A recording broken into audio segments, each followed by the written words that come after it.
Marie Brennan is the World Fantasy and Hugo Award-nominated author of the Memoirs of Lady Trent, The Annex Court and the Fantasy series, several films, and over 80 short stories. As half of Emily Tarrant, she also writes the Rook and Rose trilogy. Marie, take it away. All right, thank you very much. So the cover there says M.A. Carrick because this is a collaboration between me and my friend Liz Helms. The selection I'm reading is from early in the book, when our con artist protagonist, Wren, has been invited to go slumming with a group of young nobles. They've just been ambushed by a famous hooded vigilante whose mission is to oppose the aristocracy. And unfortunately for Wren, she's currently posing as a foreign noblewoman. So you'll actually hear me accent switching a little bit in this, as it's the difference between her outward persona of that foreign noblewoman and her inner thoughts, which are in her natural accent. Before she could think the better of it, Renata stepped forward. Her shoe came down on the blade of Metzen's sword just as the Rook crouched to pick it up. As I understand it, Alton Metzen gave the actor a chance to defend himself in an honorable duel, she said. Surely you can do no less. The Rook straightened slowly. Even close enough to touch, she could make out almost nothing through the darkness of his hood.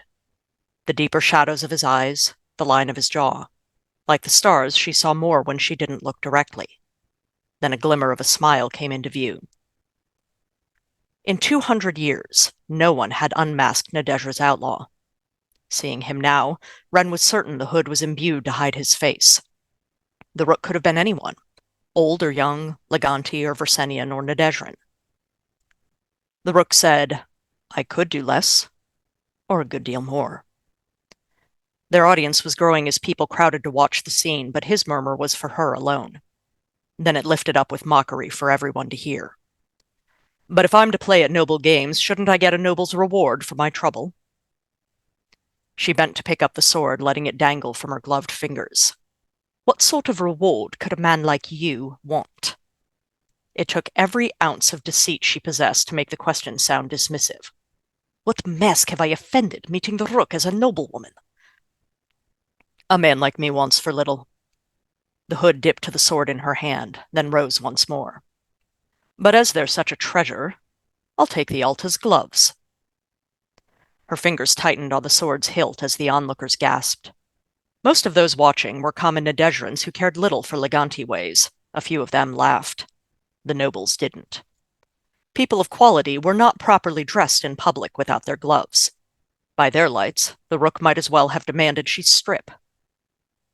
A fair duel, Renata said, wrapping her hand carefully around the blade so she could offer the sword hilt first. And if you win, then a single glove. Her tone implied doubt. Inwardly she prayed, I hope you're as good as the stories say. Agreed. The Rook took the hilt, sliding the flat of the blade along her palm like he meant to cut his prize away early. I trust you'll remind me of the rules if I stray. You nobles make simple things so complicated. Flipping the blade, he tossed it to Metzen and drew his own. Metzen caught it, his previous swagger returning. I'm more than able to school muck-rutting scum like you. Don't worry, Alta Renata. I'll hand you his hood when I cut it off. The Rook murmured, She can make gloves out of it. Uniant. His blade swept down and up to a high stance as he spoke the opening challenge. Metzen's grin slipped. The Rook might claim ignorance of noble rules, but he knew the proper terms and forms for dueling.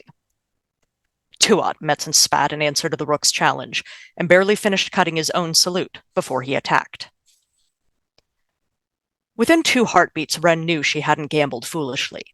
The Rook dropped immediately from the straight-armed Leganti stance into the lower Versenian one, and met Metzen's charge without flinching, parrying the nobleman's thrusts with a few quick angles of his wrist. And he respected the rules of the game, passing up an opportunity to stomp on the arch of Metzen's foot, the way Wren would have done in his place. But she was a former river rat, and he was the Rook. He could be brutal when necessary, but it was his flair that won him the hearts of the common folk. He danced out of the path of Metzen's thrusts with a little lace step, and when Metzen made the mistake of rushing him, the Rook stepped in to meet it, locking them body to body in a brief circling waltz. Only a swift tilt of his head prevented Metzen's spit from flying into his hood, and he let go just in time to avoid an elbow to the jaw. The hood turned toward Wren. Remind me, Alta, are elbows permitted? They are not, she said, suppressing a laugh. I thought not. The tip of his blade rapped Metzen's arm hard, right where the nerve ran between skin and bone. Mind your manners, boy. The blow and the words were both calculated to enrage, but the increasing wildness of Metzen's attacks only left him vulnerable. Almost too fast for Wren to follow, the tip of the rook's sword snaked through the looping guard of Metzen's rapier and wrenched it from his hand. Metal grated as the hilt slid down the rook's blade. He twirled the trapped weapon in a full circle like a child with a toy, then tilted his hand so Metzen's sword flew clear. It flashed through the open air and sank without a trace in the waters of the canal. I believe that's Ninot, the rook said. Do you submit? I do not! But I thought being disarmed was a clear loss under the rules. The rook stepped back, placing himself by the wall of the bridge. Alta, you're the closest we have to an arbiter. Will you call Ninot? She pulled herself back into character, relaxing from the impassive posture she'd held during the duel. Assuming the rules are like those of Sataris, then yes, to be disarmed is to be defeated. Ninot. Metzen took a step toward the rook, hands curled into fists. That rapier was imbued by the swordsmith Vicadrius herself. There isn't another like it in Nadejra. The rook sheathed his blade. Then by all means, go after it. Renata saw the move coming. So did the rook. She suspected he'd invited it. When Metzen charged, the rook faded out of the way and applied boot to rump. The kick provided the extra momentum needed to send Metzen flying over the rail and into the canal. Though I believe it landed on the other side of the bridge. You might want to check there, the rook called down over the laughter and cheers from the onlookers.